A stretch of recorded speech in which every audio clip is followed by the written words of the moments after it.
ప్రొలోగ్ meaning ఏంటి? దాన్ని ఎట్లా చూడాలి అనేది చెప్పుకొని మనం ఫస్ట్ వర్స్ దగ్గరికెళ్ళాము. మనం అక్కడి నుంచి ముందుకి ప్రొసీడ్ అవ్వడానికి ట్రై చేద్దాం. అయితే నేను ఫస్ట్ నుంచి చెప్తా ఉన్నదేంటంటే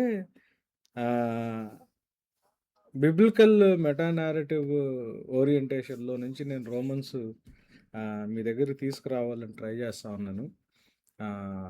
థ్యాంక్ యూ వీడియో ఆన్ చేసుకున్న వాళ్ళందరికీ. సో, అది కొంచెం మనం గమనించుకొని అట్లానే వెళ్ళటానికి మనం ప్రయత్నం చేద్దాం. రైట్, ఒక్క నిమిషం. Okay, fine. రైట్. సో, ఈరోజు 13th కదా, fine. Romans chapter first verse అయిపోయింది. బట్ మనం కొంచెం చదువుదాం. తెలుగులో కూడా ఈ పార్ట్ అంతా కూడా ఈ ఫస్ట్ 17 వర్సెస్ ఎక్స్ప్రెషన్ రకరకాలుగా చేశారు. So will just go through it. Paul, a servant of Christ Jesus, called to be an apostle, set apart for the gospel of God, which he promised beforehand through his prophets in the Holy Scriptures, concerning his son. ఇది third verse ఇంగ్లీష్లో, నేను ESV version చదువుతా ఉన్నాను. Concerning his son, who was descended from the David according to the flesh, and was declared to be the Son of God in power according to the Spirit of holiness, by his resurrection from the dead, Jesus Christ our Lord, through whom we have received grace and apostleship to bring about the obedience of faith for the sake of his name among all nations, including you who are called to belong to Jesus Christ. Right. ఇది ఎవరన్నా నాకు తెలుగులో ఎవరన్నా కొంచెం yes అన్న. Yeah. యేసుక్రీస్తు దాసుడును అపోస్తలుడుగా నుండుటకు పిలువబడిన వాడును, దేవుని సువార్త నిమిత్తము ప్రత్యేకింపబడిన వాడునైన పౌలు, రోమాలో ఉన్న దేవుని ప్రియులందరికీ అనగా పరిశుద్ధులుగా ఉండుటకు పిలువబడిన వారందరికీ శుభమని చెప్పి రాయినది. మన తండ్రి అయిన దేవుని నుండి, ప్రభువైన యేసుక్రీస్తు నుండి కృప సమాధానములు మీకు కలుగునుగాక. దేవుడు తన కుమారుడును మన ప్రభువునైన యేసుక్రీస్తు విషయమైన ఆ సువార్తను పరిశుద్ధ లేఖనములయందు తన ప్రవక్తల ద్వారా ముందు వాగ్దానము చేసెను. యేసుక్రీస్తు శరీరమును బట్టి దావీదు సంతానముగాను, మృతుల్లో నుండి పునరుద్ధానుడైనందున పరిశుద్ధమైన ఆత్మను బట్టి దేవుని కుమారుడుగాను ప్రభావముతో నిరూపింపబడిను. ఈయన నామము నిమిత్తము సమస్త జనులు విశ్వాసమునకు విధేయులగునట్లు ఈయన ద్వారా మేము కృపను అపోస్తలత్వమును పొందితిమి. మీరును వారిలో ఉన్నవారై యేసుక్రీస్తు వారిగా ఉండుటకు పిలువబడి ఉన్నారు. చాలు. ఈ first 7 versus Bible society of India వాళ్ళు ఒక అంటే దాన్ని ఎక్కడ బ్రేక్ ఇవ్వకుండా 2 to 7 అని ఉంది. నేను ఇండియన్ రివైజ్డ్ వర్షన్ కూడా పెడుతున్నాను, ఎందుకంటే ఇది మన ప్రొలాగ్ కదా. అంటే పాలు అసలు ఏ ప్లాట్ఫామ్ మీద ఈ లెటర్ రాస్తున్నాడు అనేది ముందు మనకు అర్థం అవ్వాలి. నేను అందుకే ఇది ప్రొలాగ్ అన్న పాయింట్ నేను దాన్ని ఎక్స్ప్లెయిన్ చేయడం అయింది. నేను ఇండియన్ రివైజ్డ్ వర్షన్ ఉంది. దేవుడు తన 4th వర్స్ నుంచి ఉంది. దేవుడు తన కుమారుడు మన ప్రభువైన యేసుక్రీస్తు గురించిన ఆ సువార్తను పవిత్ర లేఖనాల్లో తన ప్రవక్తల ద్వారా ముందుగా వాగ్దానం చేశాడు. యేసుక్రీస్తు శారీరకంగా చూస్తే దావీదు సంతానం, దేవుని పవిత్రమైన ఆత్మ సంబంధంగా చనిపోయి తిరిగి సజీవుడిగా లేవడం ద్వారా ఆయన దేవుని కుమారుడని బలప్రభావాలతో ప్రకటించబడింది. ఈయన నామం నిమిత్తము అన్ని జాతుల ప్రజలు విశ్వాసానికి విధేయులయ్యేలాగా ఈయన ద్వారా మేము కృప అపోస్తలత్వం పొందాము. వారితో పాటు మీరు కూడా యేసుక్రీస్తుకు చెందిన వారుగా ఉండటానికి పిలుపు పొందారు అని రాస్తా ఉన్నాడు. మీరు దీంట్లో చూస్తే there are certain things which Paul is actually trying to express. ఏం చెప్పడానికి ప్రయత్నం చేస్తున్నాడు సార్? ఇది ఫస్ట్ది మనం చూసాము, మొన్న ఫస్ట్ వర్స్ జోలికి నేను వెళ్ళట్లేదు. కాకపోతే ఇక్కడ మనం right. Set apart for the gospel అన్నాడు. సెట్ అపార్ట్ అంటే వేరు చేయబడ్డాము.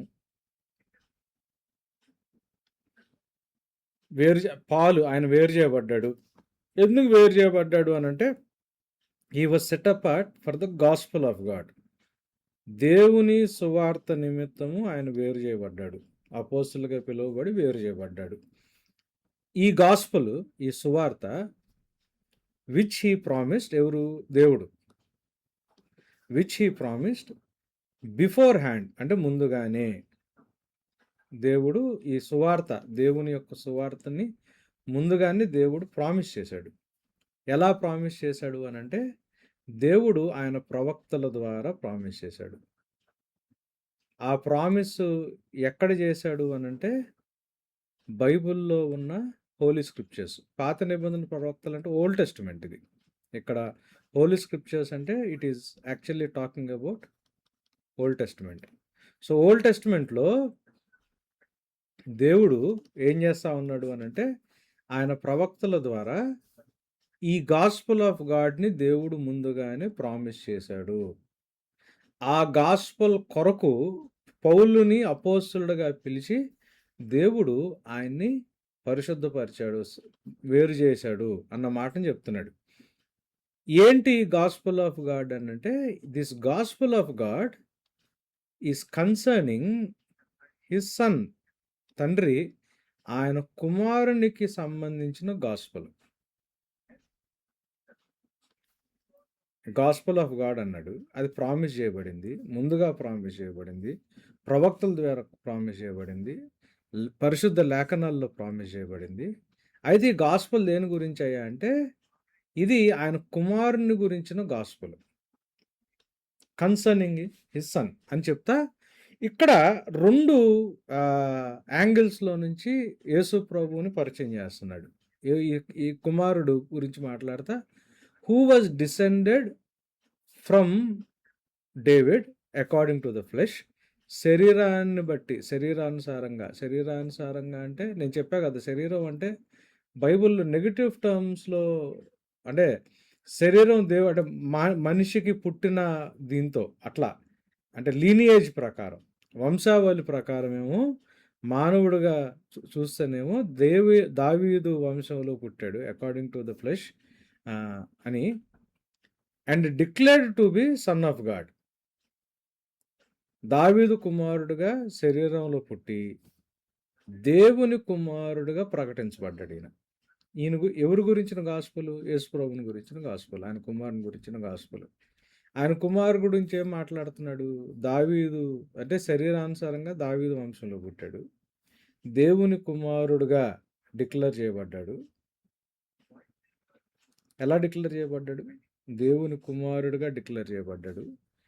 దేవుని కుమారుడు ఎట్లా డిక్లేర్ చేయబడ్డాడు? ఇన్ పార్, బలాతిశయముతో డిక్లేర్ చేయబడ్డాడు. అది కూడా ఎలా చేయబడ్డాడు? According to the spirit of holiness, దేవుని యొక్క ఆత్మ చేత, బై హిజ్ రిజరక్షన్, ఆయన పునరుద్ధానుడు అవడం ద్వారా. అంటే యేసు ప్రభు మరణంలో నుంచి తిరిగి లెగిసి, అంటే ఎలా లెగిసాడు? దేవుని యొక్క శక్తి. ఎలాంటి శక్తి? పరిశుద్ధాత్మని ద్వారా ఎగ్జర్ట్ చేయబడిన శక్తి. సో మరణంలోంచి తిరిగి లేకపోవటం వల్ల దేవుని కుమారుడుగా ప్రకటించబడ్డాడు. ఆయనే ఎవరయ్యా అంటే జీసస్ క్రైస్ట్ అవర్ లార్డ్ అని, త్రూ హూమ్, ఈ యేసు ప్రభు ద్వారానే we have received grace and apostleship to bring about. ఎందుకు మీరు గమనించండి, ఈ గ్రేస్, ఈ అపోస్టల్షిప్ ఎందుకు అనంటే to bring about obedience of faith. ఎందుకు సెపరేట్ చేసుకున్నాడు పాల్ని అనంటే విశ్వాసానికి విధేయత. To bring about obedience of faith for the sake of his name. ఎక్కడ? Among nation. ఎక్కడ తీసుకురావాలా ఈ ఒబీడియన్స్? అమంగ్ నేషన్స్ తీసుకురావాలా. వాళ్ళలోనే కాదు మీలో కూడా who are called to belong to Jesus Christ అని రాస్తున్నాడు. ఇది అంటే యాక్చువల్‌గా మేము ఇంటర్మీడియేట్‌లో ఉన్నప్పుడు నేను నాతో పాటు ఇంకొకడు ఉండేవాడు బెన్హర్ అని, కెబ్లీ అని ఒకడున్నాడు. మాకు ఇంగ్లీష్ ఆన్సర్‌లు కొంచెం వేరుగా ఇచ్చేవాళ్ళు. కృష్ణారావు అని ఒక ఆయన ఉండేవాడు. జాన్ బనియన్ అని ఒక ఇంగ్లీష్ ఆయన ఉండేవాడు. యాక్చువల్‌గా ఇంగ్లీషు లిటరేచర్‌లో రాసేటప్పుడు కామాలు ఎక్కువగా, ఫుల్ స్టాప్ తక్కువగా రాయడం అన్నది యాక్చువల్‌గా అంటే చాలా ఇన్ఫర్మేషను ఒకే సెంటెన్స్‌లో క్రోడీకరించి పెట్టడం అన్నది రైటింగ్ స్కిల్ అనమాట అది. ఇది మీరు చూసారా ఎంత ఇన్ఫర్మేషన్ దాంట్లో ప్యాక్ చేస్తా మాట్లాడుతా ఉన్నాడు. ఇక్కడ చూడండి, మనం ఇది చూసి దీని ఎందుకు అనంటే ఇది చాలా ఇంపార్టెంట్. నేను హరీ బరీగా మీకు ఏదేదో ముగిచ్చేసి వెళ్ళిపోవడానికి నేను ట్రై చేయట్లేదు. But will try to understand this. ఇక్కడ ఏమేమంటున్నాడు చూడండి. పాల్ ఎవరు? అపోస్తలుడు. ఎలా అపోస్తలుగా పిలువబడి దేవుని గాస్పల్ కొరకు వేరు చేయబడినవాడు. ఏం గాస్పల్ ఇది? It is the gospel of God. ఎవరికి సంబంధించిన గాస్పలు అనంటే దేవుని కుమారుడికి సంబంధించిన గాస్పల్. ఈ గాస్పల్ ఎప్పుడొచ్చింది అంటే ఈ గాస్పల్ గురించి ఏముంది అనంటే లేఖనాల్లో ఆల్రెడీ దేవుడు ముందుగా ప్రామిస్ చేసి ఆ ప్రామిస్ చేసిన గాస్పల్ని ప్రవక్తల ద్వారా పాత నిబంధనలో రాయించాడు. ఆ గాస్పల్ ఎవరి గురించి? యేసు ప్రభు గురించి. ఆ గాస్పల్ కొరకు నన్ను వేరు చేశాడు, అపోస్తలుడిగా పిలిచి వేరు చేసుకున్నాడు అని చెప్తున్నాడు. ఇది ఈ ఈ ఈ స్టేట్మెంట్ చాలా ఇంపార్టెంట్ మనకు రోమన్స్ అంతా అర్థం చేసుకోవడానికి. పౌలు ఎవరు? క్రీస్తు ప్రభు యొక్క బానిస. ఆయన బాధ్యత ఏంటి? ఆయన పని ఏంటి? అపోస్తలషిప్. అపోస్తలుడుగా ఉండటానికి ఆయన్ని దేవుడు సెపరేట్ చేశాడు. ఎందుకు సెపరేట్ చేశాడు? దేనికోసం సెపరేట్ చేశాడు? దేవుని యొక్క సువార్త కోసం సెపరేట్ చేశాడు. ఎవరు గురించిన ఈ సువార్త ఎవరి గురించి అనంటే ఆ దేవుని యొక్క కుమారుని గురించిన సువార్త. ఈ సువార్త అంటే ఈ సువార్త ఎక్కడిది అంటే దేవుడు ముందుగానే ఆయన ప్రవక్తల ద్వారా పాత నిబంధనలో రాయించిన సువార్త. ఎవరు యేసు ప్రభు? ఎవరి కుమారుడు అంటే శారీరకంగా చూస్తేనేమో దావీదు వంశంలో పుట్టినాడు. దేవుని బలము చేత, పరిశుద్ధాత్మ చేత సమాధిలో నుంచి పునరుద్ధానుడు అవ్వడం వల్ల దేవుని కుమారుడుగా డిక్లేర్ చేయబడినాడు.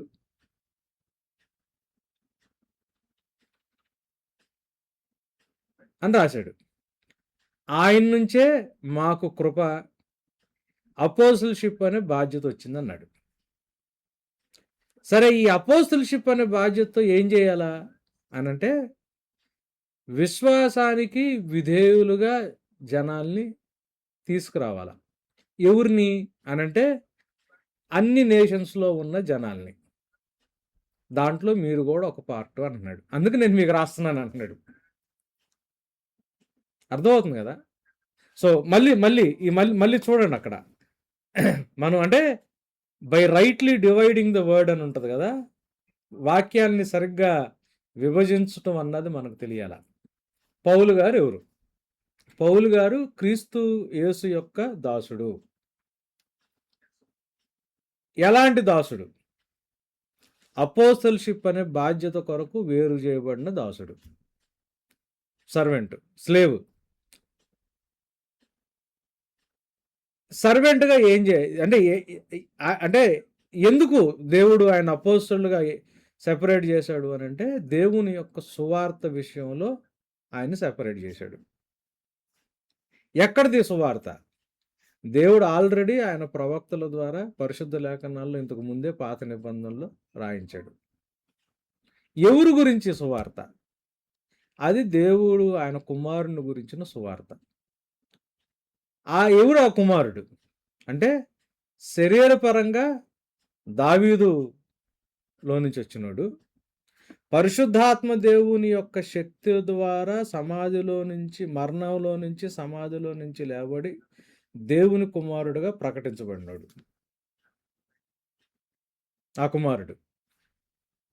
ఆ కుమారుడు ద్వారానే నాకు కృప, ఈ బాధ్యత వచ్చింది. ఏంది ఇంతకు ఏం చేయాలయ్యా నువ్వు అపోస్తులుగా? నీకు ఇచ్చిన బాధ్యత నువ్వేం చేయాలయ్యా అంటే, ప్రపంచంలో ఉన్న దేశాలన్నీ, ఆ దేశాల్లో ఉన్న జనాంగాలన్నీ విశ్వాసానికి విధేయులయ్యేటట్లు చేయాల. దాంట్లో మీరు కూడా ఒక భాగం కాబట్టి మీకు కూడా రాస్తున్నాను అన్నాడు.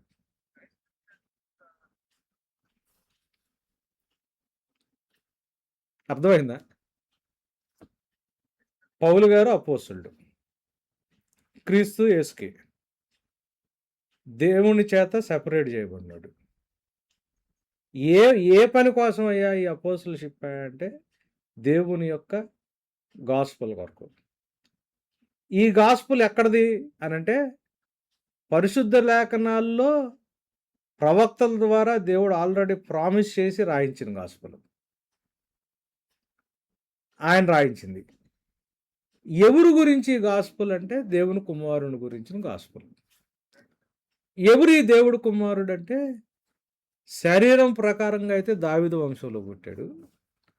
కానీ దేవుని యొక్క పరిశుద్ధాత్మ బలం చేత మృతిలో నుంచి ఆయన తిరిగి లేపడం వల్ల దేవుని కుమారుడుగా ప్రకటించబడ్డాడు. ఆయన ద్వారానే మాకు ఈ కృప, ఈ బాధ్యత, అపోస్తలషిప్ కూడా వచ్చింది.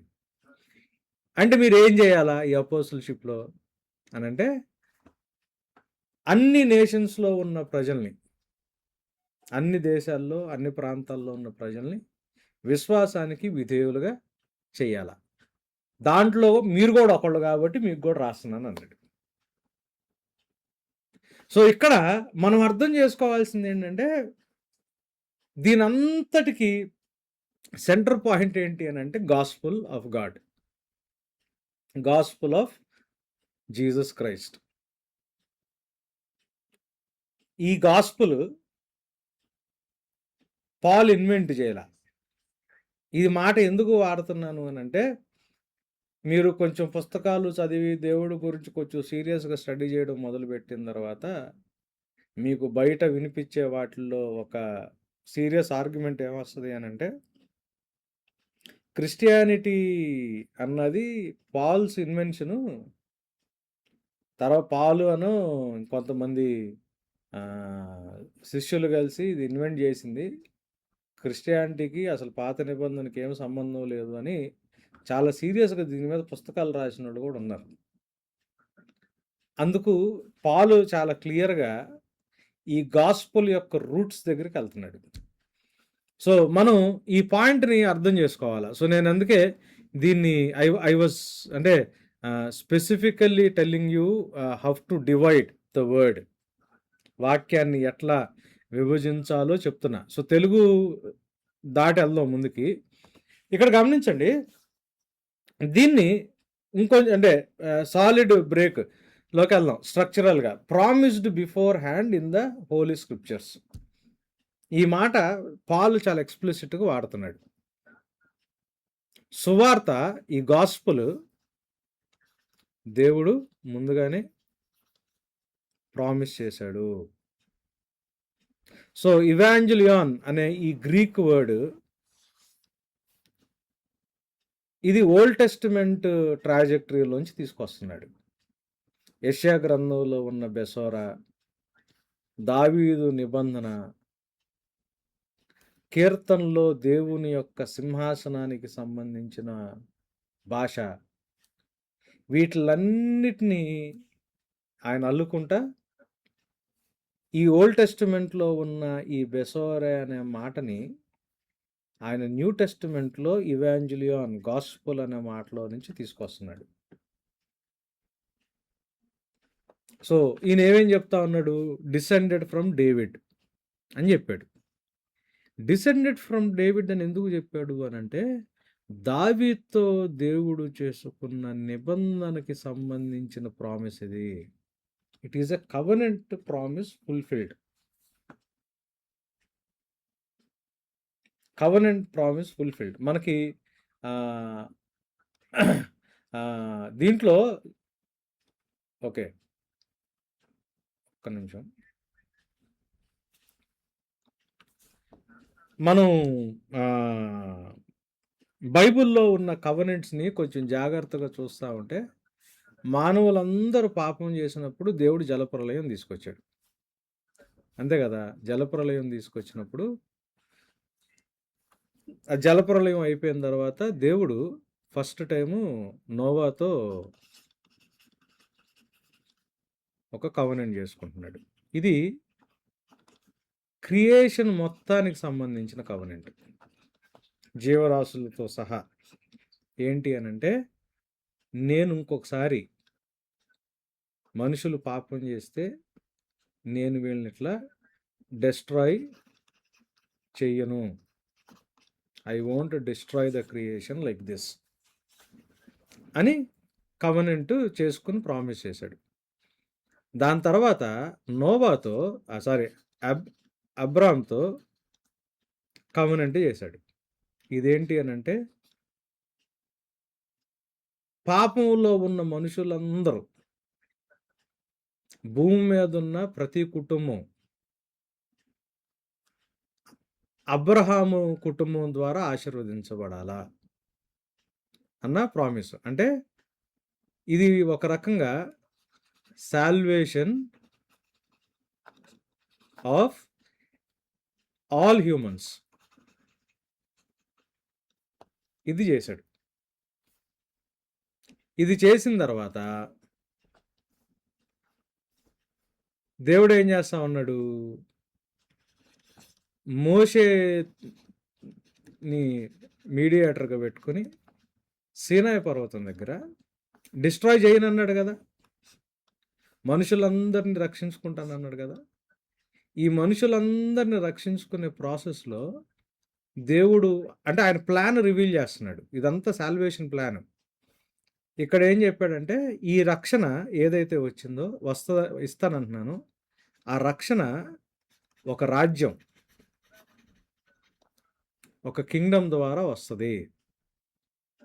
యోధా ఇజ్రాయెల్ కింగ్డమ్ ద్వారా వస్తుంది అని చెప్పాడు.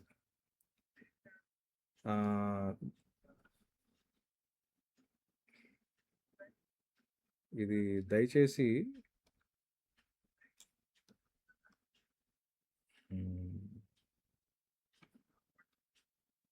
ఎవరో దీన్ని మ్యాక్సిమైజ్ మినిమైజ్ చేస్తా ఉన్నారు. దయచేసి మీ స్క్రీన్స్ మీరు టచ్ చేయకండి ఎవరు. యా ఇది ఒక్క నిమిషం.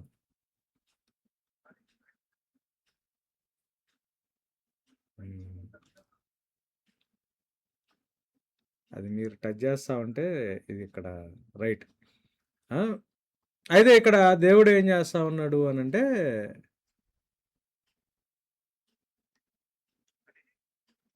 ఓకే,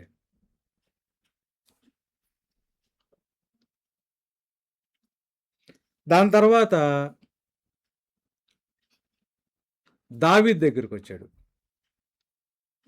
దావీద్ దగ్గరికి వచ్చినప్పుడు 2 సమూయేలు గ్రంథం 7వ అధ్యాయంలో డేవిడ్తో దేవుడు కవెనెంట్ చేస్తూ ఉన్నాడు. ఏంటి ఆ కవెనెంట్ అంటే, ఈ కింగ్డమ్ని రూల్ చేయడానికి ఒక కింగ్, ఈ కింగ్ డేవిడ్ లీనియేజ్ ఫ్యామిలీలోంచి వస్తాడు. వచ్చి ఈయన ఒక టెంపుల్ కట్టి ఫర్ ఎవర్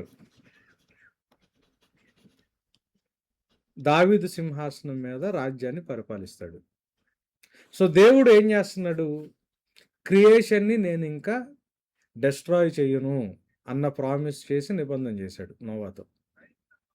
మానవుల పాపాన్ని బట్టి నేను క్రియేషన్‌ని సంపూర్ణంగా నాశనం చేయను. చేయకుండా ఏం చేస్తావు? అంటే పాపులైన మనుషులందరినీ అబ్రహాము కుటుంబం ద్వారా రక్షిస్తాను. ఇది రెండో నిబంధన. దాంట్లో ప్రామిస్ ఆశీర్వదిస్తారు. అబ్రహాము కుటుంబం ద్వారా అంటే ఎట్లా చేస్తావు? అంటే అబ్రహాము కుటుంబంలో నుంచి వచ్చే ఒక రాజ్యం ద్వారా చేస్తా. రాజ్యం ద్వారా ఎలా వచ్చింది?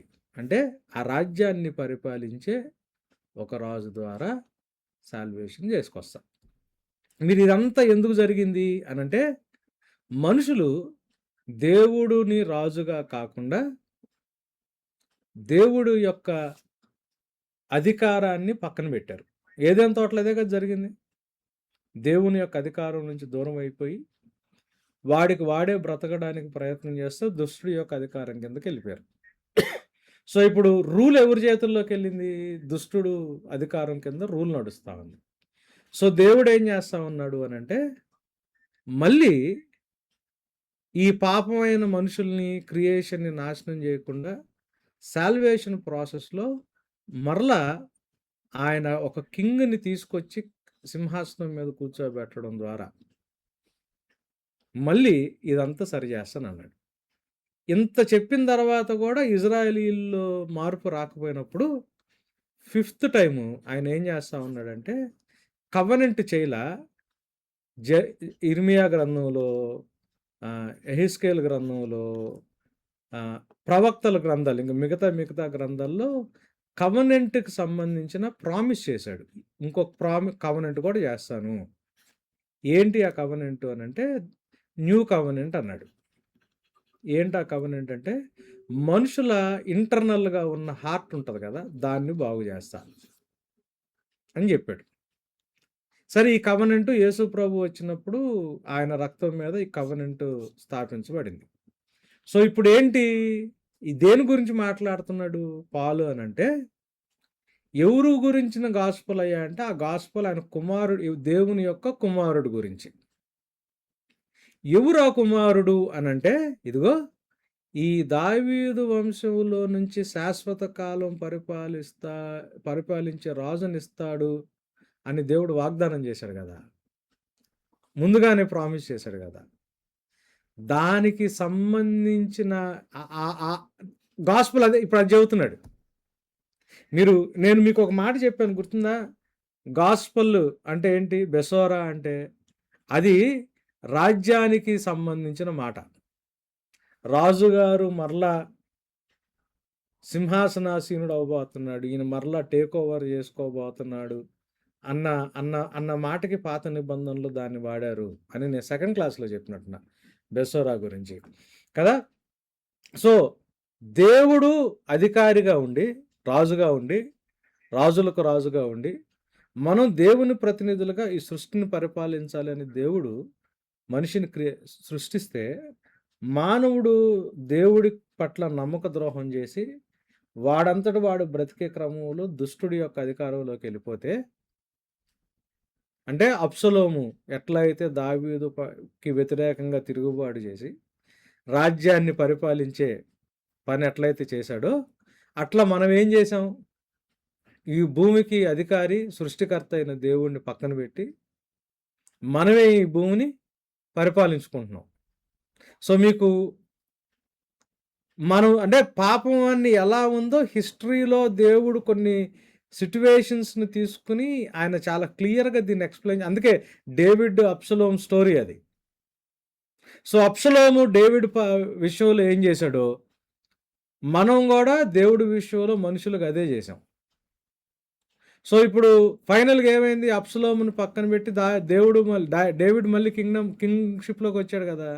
సో ఇప్పుడు దేవుడు ఏం చేస్తున్నాడు? మరలా ఆయన టేక్ ఓవర్ చేస్తున్నాడు. సో ఇది గాస్పెల్, మరలా ఆయన రాజ్యకారు. సో ఆయన ఇది ఎట్లా చెప్పాడు? అంటే మానవుల యొక్క పాపాన్ని బట్టి నేను సృష్టిని మొత్తాన్ని నాశనం చేయను. సో ఇప్పుడు మనకి అంటే సెకండ్ కమింగ్ వచ్చినప్పుడు ఫైనల్గా క్రియేషన్ అంతా నాశనం అయిపోద్ది, మనం ఎక్కడికో హెవెన్కి వెళ్ళిపోతాము అన్న ఆలోచన ఒకవేళ మనకి ఉంటే మైండ్లో, మనకి నోవాతో చేసిన కవనెంట్ గురించి మనకు సరైన అవగాహన లేదని. దేవుడు దీన్ని మొత్తాన్ని నాశనం చెయ్యను, ఇక మీదట చెయ్యను. I'm not going to repeat this one more time అని చాలా స్పష్టంగా రెండు కనిపిస్తాయి. ఫస్ట్ నోవాతో చేసుకున్నది ఒకటి ఉంటుంది. తర్వాత జలప్రళయం అయిపోయిన తర్వాత క్రియేషన్ మొత్తంతో చేసుకుంది. దానికే ఇంద్రధనుస్సు. బవ్వు అన్నది రెయిన్బో అన్నది దేవుడు ఇచ్చిన కవనెంట్ సైన్. సో క్రియేషన్ని నేను కంప్లీట్గా నాశనం చెయ్యను అని దేవుడు ముందుగా ప్రామిస్ చేశాడు. దాని తర్వాత మరి మనుషులు చేసిన పాపాన్ని ఎట్లా డీల్ చేస్తారు అని అంటే, అబ్రహాము సంతానం ద్వారా ప్రతి ఒక్కళ్ళని నేను మరలా తిరిగి ఆశీర్వదిస్తాను అని అన్నాడు. ఆశీర్వదిస్తాను అని అంటే, ఆశీర్వదించటం అంటే ఏంటి? ఎక్కడుంటుంది ఆశీర్వాదం గురించి కరెక్ట్గా? సంఖ్యాకాండం 26 యెహోవా నిన్ను ఆశీర్వదించి నిన్ను కాపాడునుగాక. చూడండి, అది నంబర్స్ 26 యెహోవా నిన్ను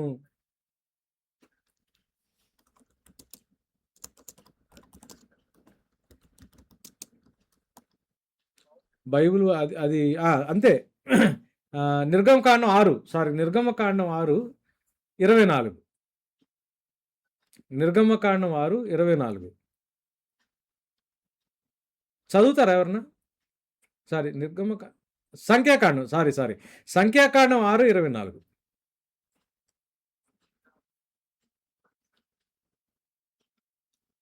సంఖ్యాకాండం 6:24.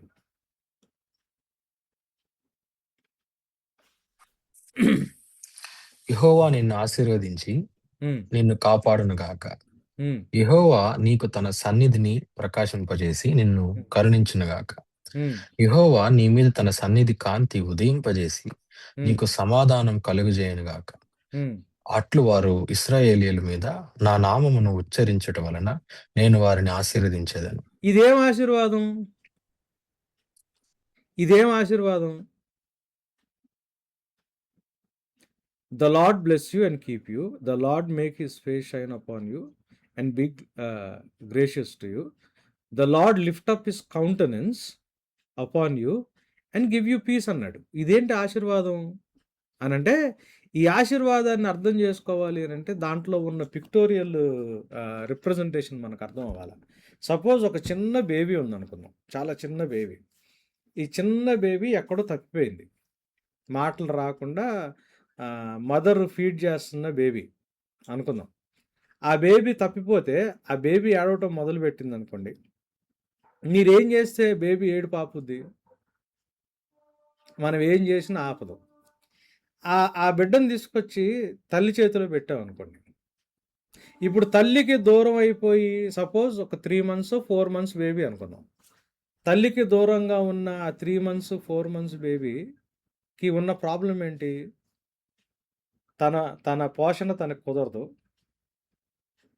తన భద్రత తను చూసుకోలేదు, చాలా వనరబుల్ స్టేట్లో ఉంటుంది ఆ బేబీ కదా. సో ఇప్పుడు ఆ బిడ్డను తీసుకొచ్చి మళ్ళీ అమ్మ చేతిలో పెట్టామనుకోండి, అమ్మ చేతిలో పెడితే ఏమవుద్ది? సో మనకి కొంచెం దీన్ని కొంచెం పిక్టోరియల్గా చూడటానికి ప్రయత్నం చేద్దాం. ఇది బేబీ అనుకుందాం. ఇప్పుడు వాళ్ళ అమ్మ ఇట్లా బిడ్డను ఎత్తుకుంది అనుకోండి, అప్పుడు దాకా ఏడుస్తున్నది, మీరు తల్లికి ఇచ్చారు. ఈ తల్లి ఇట్లా బిడ్డను ఎత్తుకుంది అనుకోండి, బిడ్డ ఏం చేస్తుంది? ఈ తడ అక్కడే ఉంటుంది, బిడ్డ మొహం మీదకి ఏమొస్తుంది? నవ్వు వస్తుంది. సడన్గా ఈ బిడ్డ స్టేటు వల్నరబుల్గా ఉన్న స్టేట్లో నుంచి ఇప్పుడు ప్రొటెక్టెడ్ స్టేట్లోకి వస్తుంది, అవునా? సో ఇప్పుడు తల్లి ఇట్లా బిడ్డను ఎత్తుకుంటుందన్న ఇమేజ్ ఇట్లా మీరు ఊహించుకోండి. ఇప్పుడు ఈ తల్లి ఫేస్లో నుంచి అంటే ఒక కాంతిలాగా పడుతుంది అనుకుందాం. Let us imagine that. ఇట్లా కాంతిలాగా పడుతుంది అనుకుందాం, బిడ్డ నవ్వుతుంది అనుకుందాం. ఇది అక్కడ వాళ్ళకి ఇచ్చింది ఆశీర్వాదం. అంటే ఏంటి అని అంటే, యెహోవా నిన్ను ఆశీర్వదించి నిన్ను కాపాడునుగాక.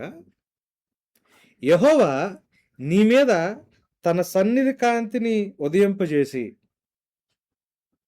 నిన్ను కరుణించునుగాక.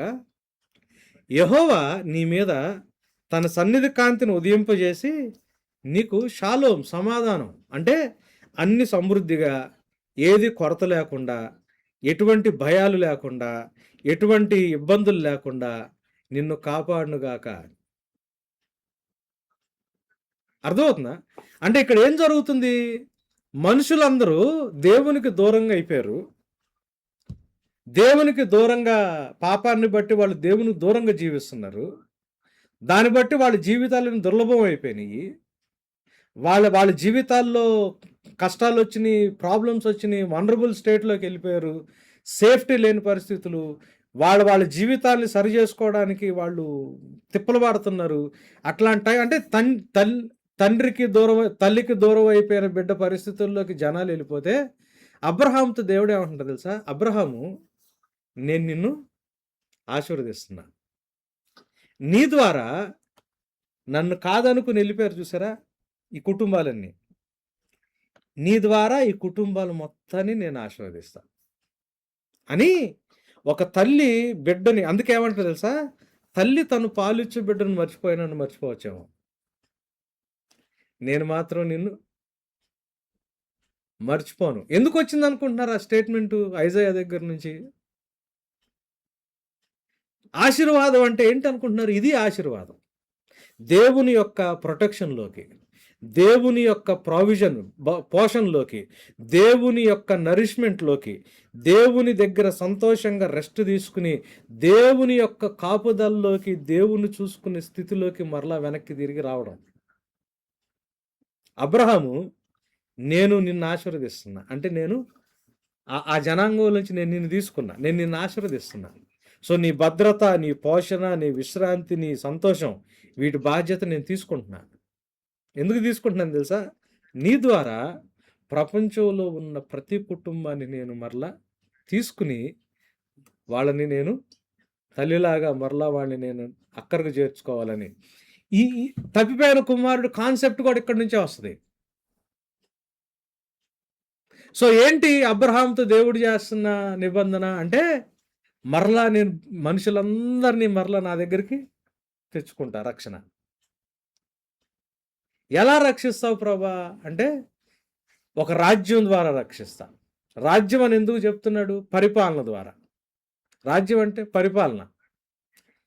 ఎలా జీవితాన్ని జీవించాలో, ఎలా బ్రతకాలో, వాళ్ళ జీవితాల్ని ఎలా కండక్ట్ చేసుకోవాలో అడ్మినిస్ట్రేట్ చేయడం ద్వారా, పరిపాలించడం ద్వారా, దాన్ని ఏమంటారు? రాజ్యం ద్వారా వాళ్ళని రక్షించుకుంటా. ఈ అడ్మినిస్ట్రేషన్ ఎలా చేస్తావు ప్రభు అంటే, దావీదు సింహాసనం మీద నాకు మందిరం కట్టి శాశ్వత కాలం పరిపాలించే ఒక రాజు ద్వారా చేస్తా అని చెప్పినప్పుడు యెషయా భక్తుడు అదే రాజు గురించి మాట్లాడతాడు. బాబు, మనకొక శిశువు పుడుతుంది, మనకొక కుమారుడు అనుగ్రహించబడతాడు, ఆయన భుజాల మీద రాజ్యభారం ఉంది, ఆశ్చర్యకరుడు, ఆలోచనకర్త, నిత్యుడొక తండ్రి, బలవంతుడు, సమాధానకర్త యొక్క అధిపతి అని ఆయనకు పేరు పెట్టబడుతుంది. ఇక మీదట ఆ రాజ్యం యొక్క అభివృద్ధిని బేస్ చేసుకుని నీతి న్యాయాలతో శాశ్వత కాలం దావీదు సింహాసనం మీద ఈయన పరిపాలన చేయబోతున్నాడు.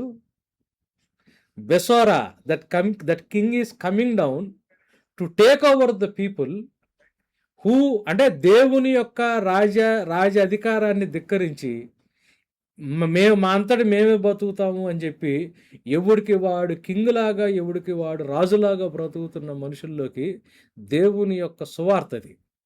ఇది ముందుగానే ప్రామిస్ చేయబడింది.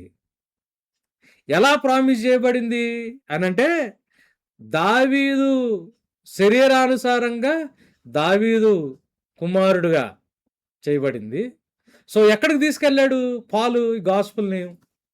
కవనెన్షియల్ ప్రామిస్ దగ్గరికి తీసుకెళ్ళి ఈ రాజుని ఎలా గుర్తుపట్టాలి, ఈ మెస్సయ్యను ఎలా గుర్తుపట్టాలి? ఇప్పుడు దావీదు వంశంలో చాలామంది వచ్చారు రాజులు.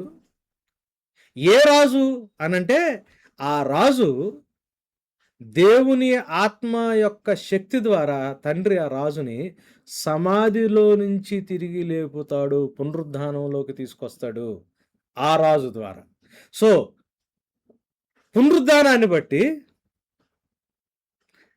బలాతిశయమును బట్టి, దేవుని యొక్క ఆత్మ యొక్క బలాతిశయాన్ని బట్టి దేవుని కుమారుడుగా ప్రకటించబడటం. దేవుని కుమారుడిగా ప్రకటించబడటం అంటే దేవుని కుమారుడుగా ప్రకటించబడటం అంటే మళ్ళీ ఎక్కడికి లింక్ వేస్తున్నాడు? దానియేలు గ్రంథంలోకి వెళ్దాం. దానియేలు గ్రంథంలోకి వెళ్దాం. పాలు ఏది కూడా సొంతగా ఇన్వెంట్ చేయట్లా. ఇది నాకు అప్పగించబడిన బాధ్యత, ఇది నాకు అప్పగించబడిన బాధ్యత. 9వ వచనం నుంచి చదవండి.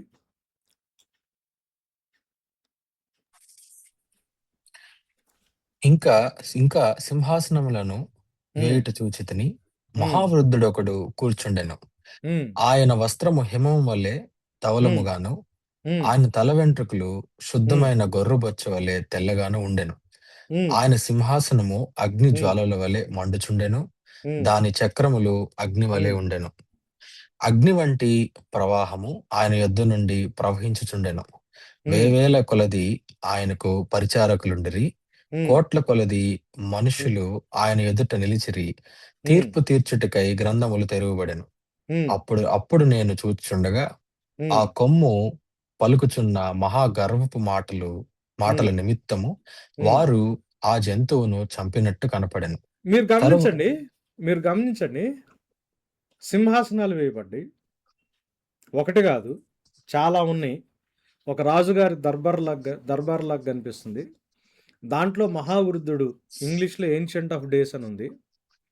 ఇది తెలుగులో అయినా కానీ ఇంగ్లీష్లో అయినా కానీ ట్రాన్స్లేషను అంతగా కుదరలా. మహావృద్ధుడు అంటే ముసలోడు బాగా అట్లా కాదు. మహావృద్ధుడు అని ఆ కాన్సెప్ట్లో రాయలా. అంటే ఆది బిగినింగ్ అనేది లేకుండా, ఎప్పటి నుంచో అంతం అనేది లేకుండా ఎప్పుడు దాకా బ్రతికేవాడు. అందుకే ఏన్షియంట్ ఆఫ్ డేస్ అన్నారు ఇంగ్లీష్లో. ఎప్పటి నుంచో బ్రతుకున్నాడు, స్టార్టింగ్ లేదు. ఎప్పుడు దాకా బతుకుతాడు, దానికి ఎండింగ్ లేదు. సో అంటే ఎప్పటి నుంచో బ్రతుకున్నాడు జనరల్గా ఏమంటాం? వృద్ధుడు అంటాం కదా. ఆ మహావృద్ధుడు అంటే ఎప్పటి నుంచో బ్రతుకున్నాడని, స్టార్టింగ్ లేకుండా. ఎవరు ఆయన? తండ్రి దేవుడు. సో దేవుడు కూర్చునుంటే అక్కడ కొమ్ము అంటే అధికారం. భూమి మీద పరిపాలన చేస్తున్న ఆల్రెడీ ఉన్న ఒక గవర్నమెంట్ని తీసేశారు. అది నాశనం అయిపోయింది. దాని తర్వాత ఏం జరిగింది? తర్వాత దాని కళేబరము మండుచున్న అగ్నిలో వేయబడెను. మిగిలిన ఆ జంతువుల ప్రభుత్వము తొలగిపోయాను. సో జంతువుల ప్రభుత్వం ఎక్కడ చూశాడు? దానియేలు అన్యరాజుల యొక్క పరిపాలన కదా. ముందేమో ఒక విగ్రహం, గోల్డ్, సిల్వరు, ఇది. దాని తర్వాత చాప్టర్స్లో సింహము, ఎలుగుబంటి, చిరుతపులి. ఇక తర్వాత వర్ణించడానికి, డిస్క్రైబ్ చేయడానికి వీలు లేని జంతువులు. సో అంటే అర్థం ఏంటి? వరల్డ్లీ కింగ్డమ్స్ మొత్తం అన్ని ఏం చేశారు? దానికి మెయిన్ ఒక కొమ్ము ఉన్నాడు, సాతాను గాడు. వాడు నాశనం అయిపోయాడు, వాడిని అగ్నిగుండంలో వేశారు.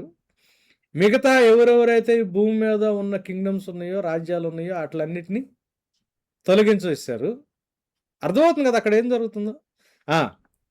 యాక్చువల్గా ఇదే scene revolutions 4th and 5th చాప్టర్స్లో కనిపిస్తాయి. The same scene John is seeing in Revelation. మిగిలిన ఆ జంతువుల ప్రభుత్వం తొలగిపోయాను. సమయం వచ్చే వరకు అవి సజీవుల మధ్యను ఉండవలనని ఒక సమయము, ఒక కాలము వాటికి ఏర్పాటాయను. కానీ మీరు ప్రభుత్వం పోయింది, మీరు ఇక్కడ గమనించండి. ప్రభుత్వం పోయింది, కానీ కరెక్ట్ టైం వచ్చేంత వరకు ఈ ప్రభుత్వాలు ఇంకా మనుషుల మధ్యలో ఉంటాయి. అర్థమవుతుందా? సో ప్రభుత్వం అంటే వీళ్ళందరూ ఓడిపోయిన టైం ఒకటి ఉంది. ఇక్కడ ఓడిపోయిన టైం ఒకటి ఉంది, కానీ వీళ్ళు కంప్లీట్గా పోకుండా కొంతకాలం వీళ్ళు ఇంకా ఇక్కడ పరిపాలన లెక్కలోనే ఉంటారు కొంత. But they are defeated kingdoms. అర్థమవుతుంది? అక్కడ కనిపిస్తుందా? For the rest of the beasts, their dominion was taken away, but their lives were prolonged for a season and a time. Okay, దాని తర్వాత ఏం జరుగుతుంది? రాత్రి కలిగిన దర్శనములను నేను ఇంకా చూచుండగా ఆ, ఆకాశ మేఘారూరుడై మనుష్య కుమారుని పోలిన ఒకడు వచ్చి మీకు ఆకాశ మేఘారూరుడై అన్న మాట ఎందుకు వాడాడు అంటే, ఇజ్రాయేలీ సమాజం ఫస్ట్ టైం దేవుణ్ణి ఎప్పుడు ఎన్కౌంటర్ చేశారు? సీనాయి పర్వతం దగ్గర. సీనాయి పర్వతం దగ్గర వాళ్ళు 3 days కాన్సక్రేట్ చేసుకుని పర్వతం దగ్గరకు వచ్చినప్పుడు దేవుడు ఎట్లా వచ్చాడు కొండ మీదకి? క్లౌడ్స్. సో మేఘారూరుడై వస్తున్నాడు అంటే వాళ్ళకి దేవుడు వాళ్ళ ఫస్ట్ అప్రోచ్ అయినప్పుడు దేవుడు ఎలా వచ్చాడో ఆ మాటలు వాడుతున్నాడు. సో ఆ మాటలు వాడుతున్నాడు అని అంటే ఏం ఇండికేషన్ ఇస్తున్నాడు డానియలు? దేవుడు. ఇక్కడ మీరు గమనించండి, సింహాసనాల మీద కూర్చుంది ఎవరు? Ancient of days. దేవుడే సెంటర్లో. దేవుడు ఇక్కడ కూర్చుని ఉన్నాడు, కానీ మళ్ళీ మేఘారూరుడే ఇంకొక ఆయన వస్తున్నాడు. మేఘారూరుడే వచ్చేది ఎవరు? దేవుడే. అయితే ఈ సింహాసనాల మీద కూర్చున్న ఆయనేమో చూడటానికి మహావృద్ధుడు, ఏన్షియంట్ ఆఫ్ డేస్, ఎప్పటి నుంచో ఎప్పటిదాకా ఆది అంతం లేకుండా జీవిస్తున్న, శాశ్వత కాలం జీవిస్తున్న తండ్రిలాగా కనిపిస్తున్నాడు. మేఘారూరుడై వస్తున్న ఈ దేవుడు ఎలా కనిపిస్తున్నాడు? మనుష్య కుమారుని పోలినవాడు. మనుష్య కుమారుని పోలినవాడు. మనుష్య కుమారుడు, సన్ ఆఫ్ మ్యాన్, పోలినవాడు వలె ఒకడు వచ్చి ఆ మహావృద్ధుడు అగు అని సన్నిధిని ప్రవేశించి ఆయన సముఖమునకు తేబడిను. సకల జనులను, రాష్ట్రములను, ఆయా భాషలు మాట్లాడేవారును ఆయనను సేవించినట్లు ప్రభుత్వమును, మహిమయు, ఆధిపత్యమును ఆయనకి ఇయ్యబడిను. ఆయన ప్రభుత్వము శాశ్వతమైనది, అది ఎన్నటికి తొలగిపోదు. ఆయన గమనిస్తున్నారా? డేవిడ్కి చేసిన ప్రామిస్, ఆ కింగ్ ఉండే లక్షణాలు ఈయనకున్నాయి. ఈయన మేఘారూరుడై వస్తున్నాడు. మాథ్యూ 24th చాప్టర్లోకి వెళ్దాం. మత్తయి సువార్త 24, 29-30 verses చదువుదాం. ఇదంతా 24లో ఏముంది? Science of end of days కదా, చివరి దినాలకు సంబంధించిన సైన్స్. 29 and 30. ఆ దినముల శ్రమ ముగిసిన వెంటనే చీకటి సూర్యుని కమ్మును, చంద్రుడు కాంతిని ఇయ్యడు, ఆకాశము నుండి నక్షత్రములు రాలును, ఆకాశమందలి శక్తులు కదిలింపబడును. మీరిందా చూసారా? రాజ్యాలు పడిపోయారు కానీ కొంతకాలం ఉండటానికి టైం ఇచ్చారు. పెద్ద కొమ్మునేమో తీసి లోపలేసారు, రాజ్యాలకు టైం ఇచ్చారు. ఇక్కడ మీకేం కనిపిస్తున్నాయి? ఆకాశ వాసుల్ని, నక్షత్రాలు రాలిపోతాయి, ఆకాశం శక్తులన్నీ కదిలించబడతాయి. అప్పుడు మనుష్య కుమారుని సూచన ఆకాశమందు కనబడును. డానియల్ని రిఫర్ చేస్తున్నాడు యేసుప్రభు కూడా. అప్పుడు మనుష్య కుమారుడు ప్రభావముతో, మహామహిమతో ఆకాశ మేఘారూరుడై వచ్చుట చూచి భూమి మీదున్న సకల గోత్రములలో రెమ్ము కొట్టుకుందరు అని వాడుతున్నాడు. 2 చాప్టర్ల తర్వాతకి వెళ్దాం. మాథ్యూ 26కి వెళ్దాం. యేసు ప్రభుని పట్టుకున్నప్పుడు వాళ్ళు అడుగుతారు, నువ్వు నిజంగా దేవుడు కుమారుడువా, నువ్వు నిజంగా దేవుడివేనా, నువ్వు ఇట్లా మాట్లాడుతున్నావు, అది ఇది అని చెప్తారు కదా. 63కి వెళ్దాం. 63-64. అందుకు ప్రధాన యాజకుడు ఆయనను చూచి, నీవు దేవుని కుమారుడు అయిన క్రీస్తు అయితే ఆ మాట మాతో చెప్పుమని జీవము గల దేవుని తోడని నీకు ఆనబెట్టుచున్నాను.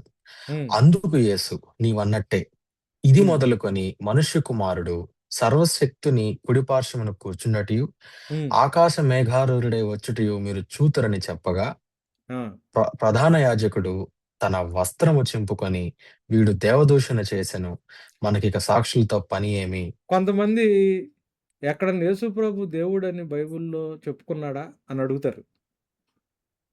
చెప్పుకోలేదా ఇప్పుడు? సిలువేసింది అందుకు కదా. ఇప్పుడు అంటే ఇప్పుడు దేవుడు అన్న మాటకి ఇజ్రాయేలుకి దేవుడిచ్చిన సైన్ ఏంటి? మేఘారూరుడై రావడం. సర్వాధికారం ఎవరికి ఇవ్వబడుతుంది? మేఘారూరుడికి వచ్చిన వాడికి ఇవ్వబడుతుంది. నువ్వు నిజంగా దేవుని కుమారుడువా, నువ్వు ఆ రాజువా అని అంటే, మనిషి నేను మేఘారూరుడై వస్తే నువ్వు చూస్తావన్నాడు. అంటే వాళ్ళు ఏమని అర్థం చేసుకున్నారు? ఈయన దేవుడు అని చెప్పుకుంటున్నాడని బట్టలు, అందుకే దేవదూషణ అన్నారు. దేవుడు అని చెప్పుకోకపోతే దేవదూషణ అన్నది ఎక్కడి నుంచి వచ్చింది? కాకపోతే మన భాషలో చెప్పలా, వాళ్ళ ప్రవక్తలకి దేవుడు బయలుపరిచిన భాషలో యేసు ప్రభు నేను దేవుడిని చెప్పుకున్నాడు బైబిల్లో. అయితే ఇక్కడి నుంచి మనం ఎఫెసీ పత్రికలోకి వెళ్దాం. ఇప్పటిదాకా మనం అంతా చూసింది ప్రాఫెసీలు కదా. ఎఫెసీ పత్రికలోకి వెళ్దాం. ఎఫెసీ పత్రికలోకి వెళ్ళి మొదటి అధ్యాయం 19th verse నుంచి చదువుదాం. అంటే 17 నుంచి 19 కలిసి 20th verse నుంచి చదువుదాం. 2021. ఓకే. ఆయన ఆ బలాతిశయము చేత క్రీస్తుని మృతుల్లో నుండి లేపి, ఇదే మాట వాడాడు కదా, ఇదే మాట రోమన్స్ 1లో వాడాడు. సమస్తమైన ఆధిపత్యం కంటెను, అధికారము, శక్తి కంటెను, ప్రభుత్వం కంటెను,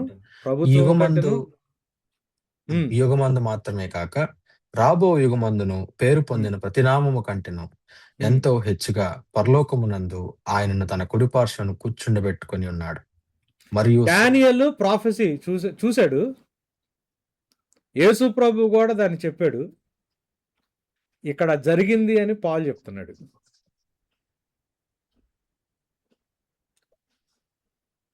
దేవుని అంటే ఇక్కడ బలాతిశయము చేత మృతుల్లో నుంచి లేపబడి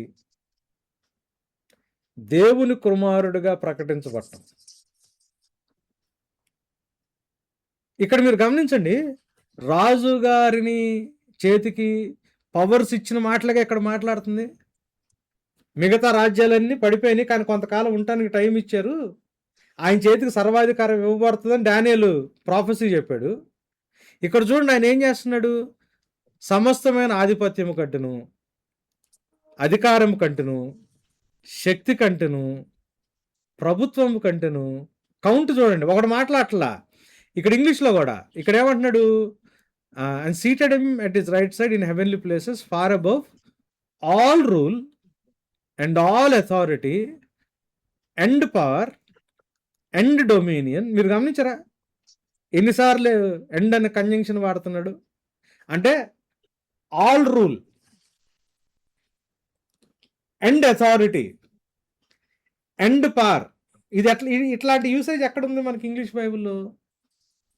baptise them in the name of father and of the son and of the holy spirit.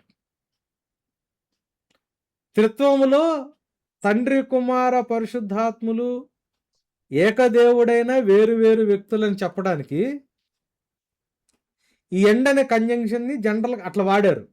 జనరల్గా ఇంగ్లీషు లాంగ్వేజ్ ప్రకారం ఇన్ని కంజంక్షన్లు వాడకూడదు కదా, ఎండ్ ఎండ్ ఎండ్ అని. కానీ ఇక్కడ మళ్ళీ అట్లాంటిదే వాడుతున్నారు. So all the rule and authority and power and dominion and above every name that is named, not only in this age, ఈ యుగమే కాదు, బైబిల్ యుగాల గురించి మాట్లాడుతుంది, but also in the coming, also in the one to come, రాబో యుగములో కూడా అని మాట్లాడుతున్నాడు. So ఇప్పుడు ఎందుకు దీని మీద నేను ఇంత మాట్లాడుతున్నాను అంటే, పాలు ఆ ప్రొలోగ్లో మాట్లాడుతున్నప్పుడు గాస్పుల్ని ఎలా తీసుకొచ్చి పెడుతున్నాడు. ఎందుకంటే గాస్పల్ని మనం చాలా సాధారణంగా చూస్తాం. పాలు ఏ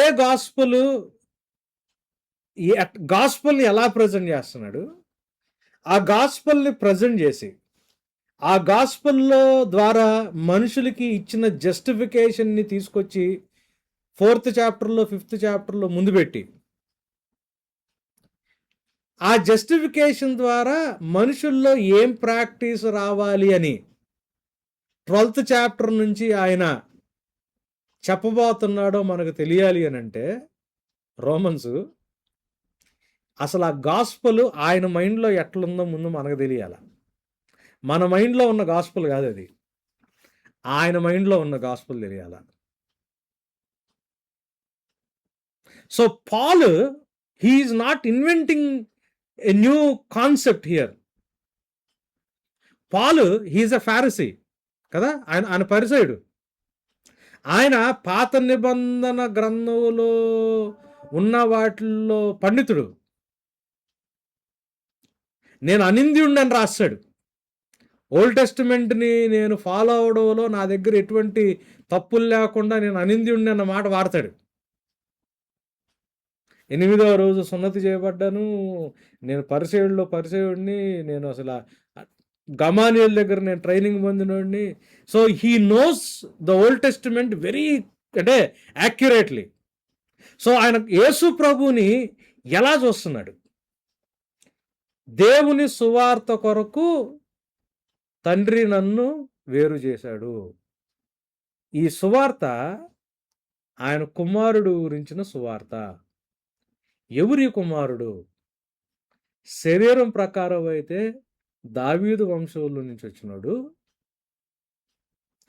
దేవుడు ఆయన బలాతిశయము చేత ఆత్మ ద్వారా ఆయన మరణంలోంచి తిరిగి లేపడం ద్వారా దేవుని కుమారునిగా ప్రకటించబడినవాడు. అంటే the one who reclaimed the throne from all power and authority and rule, వీటందరిలో నుంచి తిరిగి మళ్ళీ తీసుకుని సింహాసనం మీద కూర్చున్నాడు ఆయన. So that is gospel.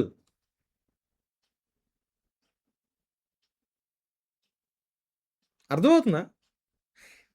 చిన్న చిన్న అంటే మనం ఆల్రెడీ 8:17 అవుతుంది. మీరు ఏదైనా డౌట్స్ ఉంటే అడగండి కొంచెం ఫ్రీగా. ఎందుకనంటే this is very crucial to understand. ఎందుకు ఈ గాస్పల్ ద్వారా ఏమి చేయాలి అని అంటే నేషన్స్ని ఫెయిత్కి ఒబీడియన్స్లోకి తీసుకురావాలా. మనం కూడా యాజ్ క్రిస్టియన్స్ విశ్వాసానికి విధేయులుగా మారాలి ఈ రోమన్స్ చదివినప్పుడు. సో మనలో ఒబీడియన్స్ అనేది కల్టివేట్ అవ్వాలా. విశ్వాసానికి అవ్వాలి అని అంటే we need to understand what gospel is properly. ఆ గాస్పల్ కూడా పాల్ గారి టర్మ్స్లో అర్థం అవ్వాలా. కొంచెం ఓపెన్ అయ్యి ఏదన్నా డౌట్స్ ఉన్న క్వశ్చన్స్ ఉన్న అడగండి. ఎందుకంటే మనం దాటి వెళ్ళిపోయాం అనుకోండి, మళ్ళీ తర్వాత మీరు అడిగినా కానీ ఈ వేడి అక్కడ ఉండదు అన్న. అది రికార్డింగ్ స్టాప్ చేయమంటారా? లేదు ఉంచండి. క్వశ్చన్స్ అంటే దాంట్లో ఇంకొంచెం ఎక్స్ప్లెనేషన్ రావచ్చుగా అన్న. అయితే మనం గాస్పెల్ ఇలా చూస్తున్నాం కదా, మనం ఇట్లా ఎప్పుడు చెప్పం కదన్న. అంటే జనరల్ గా మనం ఎట్లా చెప్తాం తెలుసా, కొంత స్టాండర్డ్ రిఫార్మ్డ్ దీంట్లో గాస్పెల్ 1 Corinthians 15th chapter 3-6 లేఖనాల ప్రకారం ఆయన చనిపోయాడు, లేఖనాల ప్రకారం తిరిగి లేచాడు. లేఖనాల ప్రకారం చనిపోయాడు, తిరిగి లేచాడంటే మనం 2-3 రెఫరెన్స్లు వెళ్తాం. ఎక్కడికి వెళ్తాం? ఐజయా 53:5 ఇట్లాంటివి. లేఖనాలు అని అంటే 2-3 రెఫరెన్స్లు కాదు, the entire old testament taken together. అప్పుడు ఇవన్నీ వస్తాయి. ఇప్పుడు ఆయన ఆ లేఖనాల ప్రకారం నిజమైన గాస్పుల్ ఏంటి? ఆయన లేఖనాల ప్రకారం చనిపోయాడు, దానికి ఒక సాక్ష్యం ఉంది, సమాధి చేయబడ్డాడు, లేఖనాల ప్రకారం తిరిగి లేచాడు. అదే కదా 1 Corinthians 15th chapterలో గాస్పుల్ డెఫినేషన్ జనరల్గా రిఫార్మ్డ్ సర్కిల్స్లో కావచ్చు, లేకపోతే కొంచెం స్టాండర్డ్ బైబుల్ టీచింగ్ దీంట్లో, అంటే బయట ఉన్న పిచ్చి పిచ్చి టీచింగ్స్ పక్కన పెడితే గాస్పల్ ఇక్కడ నుంచి ఇస్తారు. నాకు ఇయ్యబడిన ఉపదేశమును మొదట మీకు అప్పగించి తిని, అదేమనగా లేఖనాల ప్రకారం క్రీస్తు మన పాపం నిమిత్తం మృతి పొందెను, చచ్చిపోయాడు, సాక్ష్యమైంది సమాధి చేయబడును, లేఖనాల ప్రకారం 3వ దినం తిరిగి లేచాడు.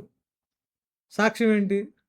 మొదట కేఫాకును, తర్వాత 12 మందికి కనబడును, అటు పిమ్మట 500 మందికి పైగా సహోదరులకి ఒకే సమయం మంది ఆయన కనపడ్డాడు.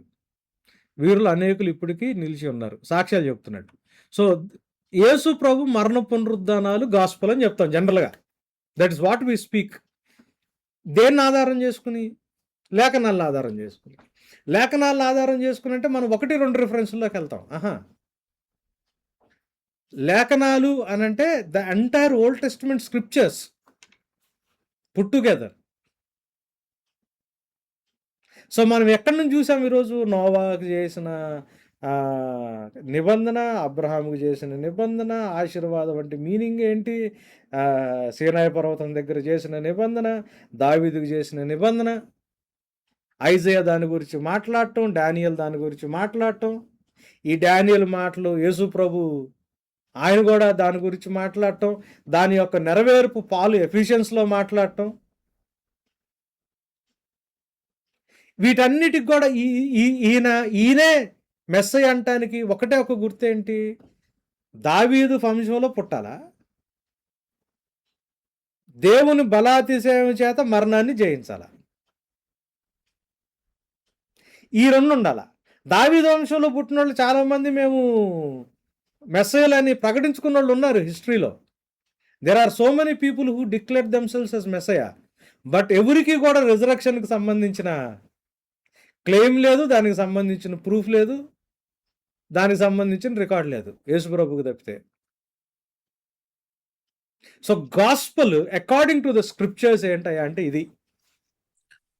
అన్న అంటే ఇప్పుడు ఈ ఓల్డ్ టెస్ట్‌మెంట్ స్క్రిప్చర్స్ అన్‌బిలీవర్స్ కి ఇంత తెలీదు కదా! మనం వాళ్ళు ఎవాంజలిజం చేసేటప్పుడు మనం కష్టం కదా అన్న. అంటే ఇప్పుడు ఈవెన్ మనం చూస్తే ఆత్మలో కొనిపోయబడి ఫిలిప్ చెప్పినప్పుడు ఆయన కూడా ఇంత ఎక్స్‌ప్లెయిన్ చేయలేదు కదా! అంటే చేయలేదు అంటే అక్కడ అంత రికార్డ్ చేయలేదు.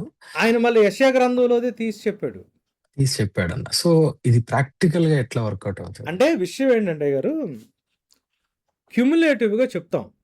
గాస్పల్ అనేది ఒక్కసారి మనం చెప్పి వదిలేసేది కాదు. సపోజ్ ఇప్పుడు అంటే నాకు సురేష్ గారికి ఏదో ప్రాబ్లం ఉంది, ప్రార్థన చేస్తాం, దేవుడు ఇచ్చిన గిఫ్ట్ని బట్టి స్వస్థతో లేకపోతే ఆదరణం ఏదో అవుద్ది, యేసు ప్రభు దేవుడు అన్న విషయాలు చెప్తాం ఇన్ ద బిగినింగ్. ఇప్పుడు మనం చెప్పేది గుడ్డిగా నమ్మమని చెప్పకుండా, ఇది గుడ్డిగా నమ్మేది కాదు, over a period of time మనుషులతో దేవుడు డీల్ చేస్తున్నప్పుడు నమ్మకంగా ప్రామిస్ చేసి ఫుల్ఫిల్ చేసుకుంటా ఇవన్నీ చేసుకుంటూ వచ్చాడు, ఈయన నమ్మదగిన వాడు అని ఆయనకి జరిగిన మేలును బట్టి దేవుని మాట వింటున్నప్పుడు మనం ఏం చేస్తామంటే స్లోగా క్యుములేటివ్గా గాస్పల్ని ఒక చిన్న మాటగా మొదలుపెట్టి దాన్ని స్లోగా ఆయన దగ్గరికి తీసుకెళ్తాం. ఇలా తీసుకెళ్ళినప్పుడు ఇప్పుడు ఏదో హీలింగ్ జరిగిందనో, లేకపోతే పలాని క్రైస్తవ స్నేహితుడి దగ్గర నుంచి ఆదరణ దొరికిందనో, లేకపోతే క్రైస్తవ కమ్యూనిటీలో ప్రేమించే వాళ్ళు ఉన్నారనో, ఏదో కొంచెం రీజనింగ్ ఉందనో దేవుళ్ళలోకి రాకుండా, ఇలా దీన్ని మనం over a period of time చెప్తున్నప్పుడు దాన్ని లాజికల్గా ఆలోచించి విత్ ఎవిడెన్స్, బ్లైండ్ బిలీఫ్ కాదు ఇది. దేవుడు చాలా ప్లాంటెడ్ ఎవిడెన్సెస్ని, నమ్మకత్వాన్ని అర్థం చేసుకోవడానికి ప్రూఫ్ తీసుకొచ్చి పెట్టాడు అని బలంగా మనం నడిపిస్తాం కదా over a period of time as it comes to the church. So దాని తర్వాత మళ్ళీ ఏదో సమస్య వచ్చింది సురేష్కి, వస్తే ఆయన అనుకున్నట్టు జరగల. అప్పుడు తొనుగుతాడా? తొనకడు. ఇప్పుడు ఇట్లా కట్టుకుంటూ వచ్చిన విశ్వాసం, నిరీక్షణలోని వచ్చిన నిజ స్వరూపం కదా విశ్వాసం. ఇట్లా ఇట్లా కన్స్ట్రక్టివ్ వేలో మనం ఒక ప్రాపర్ నిరీక్షణని, హోప్ని క్రియేట్ చేసినప్పుడు దాని నిజ స్వరూపం కదా విశ్వాసం. అట్లాంటి అంటే హోప్ ఎలా క్రియేట్ అవుతుంది? సబ్స్టాన్షియల్ ఎవిడెన్సెస్ మనం ఇవ్వగలిగినప్పుడు, దీన్ని నమ్మదగిన విషయం అని చెప్పి ఆయనకి భరోసా కరెక్ట్గా కలిగినప్పుడు నిరీక్షణ కనిపిస్తుంది. నిరీక్షణ కాదని రాశాడు మళ్ళీ హెబ్రీ పత్రిక 11లో. సో ఎవిడెన్స్ లేకుండా, అంటే విజిబుల్గా ఏం కనిపించకుండా ఎలా దేవుడి మీద గుడ్డి నమ్మకం పెట్టుకోవడం కాదు క్రైస్తవత్వం. హిస్టరీలో జరిగినాయి, దేవుడు చేసుకుంటూ వస్తున్నాయి. There is a recorded evidence which we can actually bring to the people. First అంతా ఇది చెప్పేలేం. ఫస్ట్ రోజు వెళ్ళిపోయి ఇప్పుడు ఆయనకేదో బాగాలేదు, ఆయనకేదో కష్టంలో ఉన్నాడు, దేవుడు తెలియనాడు, వెళ్ళిపోయి బైబిల్ది అసలు అక్కడి నుంచి దావీదు ఇవన్నీ చెప్పాల్సిన పని లేదు. We approach them with little things. వాళ్ళు ఉన్న ఇష్యూలో వాళ్ళకి కావాల్సిన ఆదరణ, వాళ్ళకి కావాల్సిన మాటలతోనే స్టార్ట్ చేస్తాం. బట్ స్లోగా వీ నీడ్ టు, అందుకే గాస్పల్ అన్నది ఒకసారి చెప్పే యాక్టివిటీ కాదు. Gospel is a life long thing that we learn. ఇప్పుడు కూడా వాక్యం తెలిసిన వాళ్ళగా మళ్ళీ మనం గాస్పల్ నేర్చుకుంటున్నాం. So it is a cumulative process that needs to be build up. సో అది స్టార్టింగ్లో ఎట్లుంటుంది అని అంటే, ఇప్పుడు జాన్ గారి దగ్గరికి వెళ్ళినప్పుడు మనం ఏం చెప్పాలి, సురేష్ గారి దగ్గరికి వెళ్ళినప్పుడు ఏం చెప్పాలి, అంకిత దగ్గరికి వెళ్ళినప్పుడు ఏం చెప్పాలి, వాళ్ళ ఏరియాస్లో దేవుడిచ్చే విజ్డమ్ని బట్టి we present them in small things. కానీ ఇక నువ్వు నమ్ముకుంటే నువ్వు వెళ్ళిపోతావని మనం గ్యారంటీ ఇచ్చి దాని తర్వాత వాళ్ళు కట్టకుండా జీవితాల్ని సత్యం మీద కట్టకుండా మనం వదిలేసామనుకోండి, then we are making a big mistake. That is where church is actually failing. Yes sir, right. ఇంకెవరన్నా క్వశ్చన్స్ అడగండి దయచేసి, మీ రిఫ్లెక్షన్స్, మీ థాట్స్. అట్లీస్ట్ మీ రెస్పాన్స్, మీ రిఫ్లెక్షన్ ఉన్నా కూడా ఆ రిఫ్లెక్షన్లో నుంచి మీరు ఏదన్నా ఒక పాయింట్ ఎక్స్ట్రా చెప్పగలిగితే వస్తుందేమో, దేవుడు ఇస్తాడు అది. So everyone is gifted. Yeah, Suresh గారు అడగండి. Hi sir. అంటే ఏం లేదు, జనరల్గా ఇప్పుడు స్టార్టింగ్ ఇనిషియల్ డేస్లో సువార్త అందులో మనం స్టార్ట్ చేసినప్పుడు ఇప్పుడు వాళ్ళ స్వస్థత గురించి కానీ, లేకపోతే వాళ్ళ ఆర్థిక పరిస్థితి గురించి కానీ దేవుడు హెల్ప్ చేస్తాడని చెప్పి తీసుకురావడం అదంటే రాంగ్ ఏం కాదు. ఇప్పుడు సపోజ్ నేను నిజంగా హెల్త్లో బాగలేదనుకోండి, దేవుడు హీలింగ్ గిఫ్ట్ ఉంది కదా చర్చ్కి, హీలింగ్ ఇస్తారని చెప్పి నాకున్న కష్టంలో మీరు హెల్ప్ చేయడం. సపోజ్ నాకున్న రోగానికి మీకు మంచి డాక్టర్ తెలుసు అనుకోండి, మాకు తెలుసు డాక్టర్ అని చెప్పి ఆ డాక్టర్ దగ్గర తీసుకెళ్తే మీరు మోసం చేస్తున్నట్ట, ప్రలోభ పెడుతున్నట్ట కాదు కదా. వాళ్ళకున్న కష్టంలో వాళ్ళతో పాటు వెళ్ళి నిలబడటం. కాకపోతే హీలింగ్ అని ఎందుకు వెళ్తున్నావు, దాని వెనకాల మనం మోటివ్ దేవుడు చాలా స్పష్టంగా చూస్తాడు. నువ్వు నిజంగా వాళ్ళ యొక్క ప్రాబ్లమ్ని నువ్వు కన్సర్న్తో వెళ్తున్నావా, లేకపోతే వాళ్ళు ప్రాబ్లంలో ఉన్నదాన్ని ఎక్స్ప్లాయిట్ చేసుకోవడానికి వెళ్తున్నావా అన్నది దేవుడు చూస్తాడు. బయటికి రెండు ఐడెంటికల్గా కనిపించొచ్చేమో కానీ దేవుడు హృదయాంతరంగాల్లో ఎరిగినాడు. సో ఇప్పుడు మీకేదో బాగలేదు, నేను యేసుప్రభుని పరిచయం చేయడానికి హీలింగ్ అని మీ దగ్గరకు వచ్చినప్పుడు నేను జెన్యూన్గా మీ హెల్త్ విషయంలో కన్సర్న్ అయ్యి వచ్చానా, లేకపోతే నేను నా రాజ్యాన్ని కట్టుకోవడానికి మీరు నా చర్చికి వస్తే ఒక గొర్రెనో ఒక వ్యక్తిని యాడ్ చేసుకోవడానికి వస్తున్నానా? ఆ ఏరియాలో దేవుడు చాలా సీరియస్గా నా దగ్గర అకౌంట్ తీసుకుంటాడు. సో ఎందుకంటే మీరు ఆ క్వశ్చన్ ఏ యాంగిల్ అడిగారంటే అట్లా దీన్ని వేరుగా వాడుతున్న వాళ్ళు ఉన్నారు కానీ దేవుడు టైం వచ్చేదాకా గురుకుల్ని పేకొద్దన్నాడు, ఉన్ని అన్నాడు. గోధుమలు గురుకులు రెండు ఉంటాయి. కాకపోతే నేను వ్యక్తిగతంగా ఒక మనిషి దగ్గరికి వాళ్ళ అవసరతలోనూ వాడి కష్టంలో దేవుడి గురించి చెప్పడానికి వెళ్తున్నప్పుడు నేను నిజంగా వ్యక్తిని ప్రేమించి ఆ వ్యక్తి కోసమే వెళ్తున్నాను. దీని వెనకాల నాకేమన్నా దురుద్దేశం ఉందా? ఇది నేను చెక్ చేసుకోకపోతే రేపు పొద్దున్న దేవుని సింహాసనం ముందు నిలబడి నేను ఆయనకి అకౌంట్ చెప్పుకోవాలి. ఆ ఏరియాలో నేను జాగ్రత్తగా ఉండాలి. అంటే జెన్యున్ గా వెళ్ళినప్పుడు ప్రాబ్లం లేదా సార్? అంటే మనకు సువార్త అన్నప్పుడు మనం మరి అంతే అంటే కదా. ఇప్పుడు దానికి అంటే మనం మీ పనే కాదు, పక్కనోడి పని కూడా చేయమని చెప్పాడు కదా ఫిలిప్పీ పత్రికలో. అంటే ఇప్పుడు మంచి సమరయుడి లక్షణం ఏంటి? మంచి సమరయుడి లక్షణం ఏంటి? మంచి అని ఎందుకు వాడాడు యేసయ్య? అవతల వ్యక్తి కష్టంలో ఉన్నప్పుడు, నేను పాపినై ఉన్నప్పుడు దేవుడు నన్ను ఆదుకున్నాడు అని దేవుని ప్రేమను చూపించటం అది మన బాధ్యత కదా. అంటే ఇప్పుడు అప్పులు ఉన్నాయనుకో, అప్పులు తీరుతాయని అట్లా తీసుకురావడం కరెక్టేనా? లేకపోతే ఏదైనా ఇష్యూ ఉంది, హెల్త్ అంటే ఇష్యూ, ఇప్పుడు మీరు మేజర్ ఇష్యూ తీసుకొచ్చారు అంటే ఇప్పుడు మీకు తెలియదు, నేను పాస్టర్ని. అప్పు మీరు తీసుకొచ్చారు. మీ జెన్యూన్ థాట్, వాడు అప్పుల్లో నుంచి బయటకు తీసుకొస్తాడు దేవుడు అని తీసుకొచ్చాడు. నేను పాస్టర్గా ఏం చేయాలా? దేవుడిచ్చిన రిసోర్సెస్ని, దేవుడిచ్చిన కొద్దిగా దాంట్లో ఎట్లా నమ్మకంగా ఉండాలో, సంతుష్టికరమైన దైవభక్తి లాభసాధకం అని ఎందుకు చెప్పాడు, నేత్రాశ శరీరాశ జీవపడమ్మం ద్వారా నేను వ్యర్థంగా డబ్బులు ఖర్చు పెట్టడం వల్ల వచ్చే ప్రాబ్లం ఏంటో ఆ ఏరియాలో సరి చేసుకోమని బోధ చెప్పకుండా, ఆ దేవుడు నీకు డబ్బులు ఇచ్చేస్తాడు, పర్సు చూసుకొని నేను ప్రార్థన చేస్తాను, డబ్బులు పుట్టుకొస్తాయి అని చెప్తే నాది దేవుడు ముందు నేను అకౌంటబుల్. మీరు ఎఫెక్ట్ అయిన ఏరియాని చూస్తున్నారు. మీరు ఎఫెక్ట్ అయిన ఏరియాని చూడొద్దు. ఎఫెక్ట్ అయిన ఏరియా ఉంటుంది, కరెక్ట్ దాంట్లోకి మనం ఎలా వెళ్ళాలి చూడండి. మరి అక్కడ అట్లా ఉన్నారు కదా, అట్లా తీసుకొస్తున్నారు కదా, అట్లా ఉంటారు వాళ్ళు ఆల్రెడీ. ఇప్పుడు కదా యేసు ప్రభు మత్తయి సువార్త 24వ అధ్యాయంలోనే రాశారు ఈ మాట. అనేకులు నా నామ పేరుట వచ్చి పలువురిని మోసం చేస్తారు. So that is going to be there. అది పోదు. వాళ్ళ సంగతి పక్కన పెడదాము. మనం ఎలా ఉండాలి, మనం ఎలా కండక్ట్ చేసుకుందాం. ఇనిషియల్ డేస్ లో అలా తీసుకొచ్చి తర్వాత మనం వాళ్ళని టీచ్ చేయడంలో తప్పు లేదంటారు. స్టార్ట్ అంటే తర్వాత కాదు, డబ్బుల విషయం అయితే మాత్రం చెప్పాలి. ఇప్పుడు నాకు ఎవరికన్నా హీలింగ్ విషయంలో మాట్లాడాల్సి వచ్చింది అనుకోండి, ప్రార్థన చేస్తాను కానమ్మా, వాళ్ళల్లో ఏదన్నా ఫుడ్ హ్యాబిట్స్లో ఏదన్నా ప్రాబ్లం ఉండి వాళ్ళు ఎలా పడితే అలా తిని వాళ్ళు పిచ్చుకుంటే నేను ఆ ఏరియాలో వాళ్ళు నేను హెచ్చరించిన తర్వాత ప్రార్థన చేస్తాను.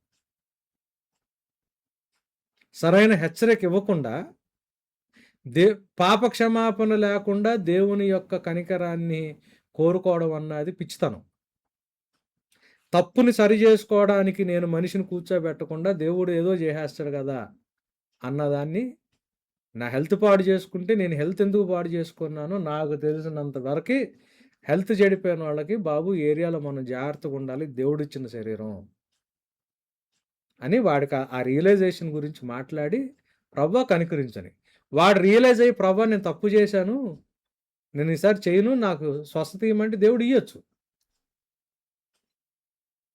సో మనం ఆ ఏరియాలో జాగ్రత్తగా ఉండాలి. సైమన్ గారు ఏమంటారు మీరు?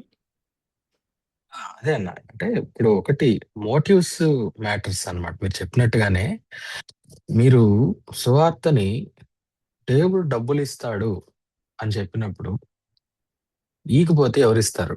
పాస్టర్ ఇస్తాడా? దేవుడు డబ్బులు ఇస్తాడు అని తీసుకొచ్చావు కదా, అలా అప్పులు తీరలేదు అనుకోండి. ఎందుకంటే దేవుడు అప్పులు తీర్చేస్తాడని ఎక్కడ ప్రామిస్ చేయలేదు బైబిల్లో. మేబీ దేర్ ఈజ్ ఆయన ఫిజికల్ గా ప్రాబ్లంలో ఉండుండొచ్చు. ఇప్పుడు ఎగ్జాంపుల్ కి శృంగారం అనే దేవాలయపు ద్వారం బయట ఉన్న వాడికి ఫస్ట్ ఫిజికల్ గా హీలింగ్ జరిగింది. ఆయన వీళ్ళకి మొక్కుతుంటే, నాయన నాకు కాదు మొక్కాల్సింది, ఇదిగో ఆయన ఉన్నాడు పైన అని చెప్పి గాస్పెల్ చెప్పారు. సో అల్టిమేట్ గా ఒక సూచక క్రియ జరిగినప్పుడు ఏదన్నా సరే, సూచక క్రియ దేన్ని సూచిస్తుంది? సూచించేది క్రీస్తుని. సో మహిమ ఏదన్నా నీకు వస్తుంటే అటు షిఫ్ట్ చేయండి. జెన్యున్ గా వాళ్ళకి ప్రాబ్లం ఉంటే, ఇప్పుడు కల్చరల్ మ్యాండేట్ లో మనం చేసేది ఏంటన్నా, మనం యాక్చువల్ గా పునరుద్ధరించాలన్నప్పుడు నేరుగా పోయి నువ్వు పాపం అని మనం చెప్పలేం. అవును. అసలు చర్చి రోల్ ఏంది? తన గుణాతిశయములు ప్రచురము చేయ నిమిత్తము మనల్ని ఈ లోకంలో పెట్టుకున్నాడు ఆయన. సో గుణాతిశయములో ప్రేమ ఉంటుంది, గుణాతిశయములో క్షమ ఉంటుంది, గుణాతిశయముల్లో అనేక విషయాలు ఉంటాయి. సో ఫస్ట్ మీకు ప్రభువు అర్థమైతే మీరు గాస్పెల్ ప్రజెంట్ చేస్తారు. Before going to the gospel preaching you must know your Lord first. Then మీరు ప్రీచింగ్ కరెక్ట్ గా చేస్తారు. ఎప్పుడైనా సరే గాస్పెల్ కి కొలమానం వాక్యం, మెజరింగ్ రాడ్ వాక్యం. This is what we know. అంటే ప్రలోభ పెట్టడం తప్పే. ఎందుకు తప్పు అంటే మీకు డబ్బులు వస్తాయి కాబట్టి మారండి అంటే మీ గ్రౌండ్ ఎక్కడుంది? డబ్బుల్లో ఉంది. మీకు బాగు పడతారు కాబట్టి రండి అన్నాం, అది ఎక్కడ చెప్పలేదు దేవుడు. బట్ బాగు చేసిన తర్వాత ఎవరిని చూపించాడు? క్రీస్తుని చూపించారు అపోస్తలు. That's what my reflection. Beautiful. Yeah, ఇంకా ఎనీ మోర్ క్వశ్చన్స్ అండి?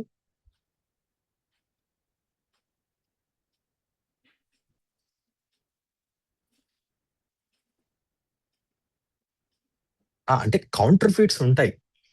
మనం అసలు అవి లేవని చెప్పట్లేదు.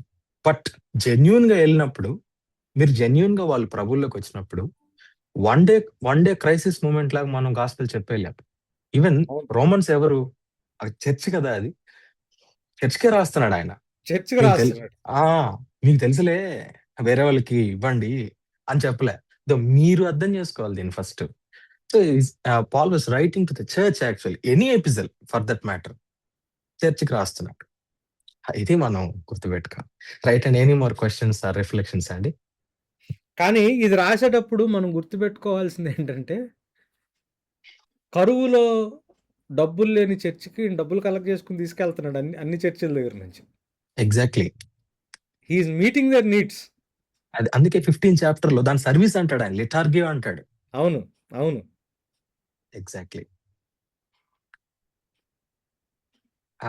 మీరు మౌనం పాటిస్తున్నారు అందరూ. Any more questions? యా, మీకు ఏదన్నా ఈరోజు కొత్తగా తెలుసుకున్నా కూడా you can share. Hello uncle, actually gospel గురించి మాట్లాడేటప్పుడు జెనసిస్ 3:15 తీసుకొని gospel was first given to Adam and Eve అని ఒకరి దగ్గర నేను విన్నాను. సో అది మనం కరెక్ట్ గానే అర్థం చేసుకుంటున్నాము. అంటే అది మనకి ఎక్కడ కూడా గాస్పుల్ అని బైబుల్లో రాయలా.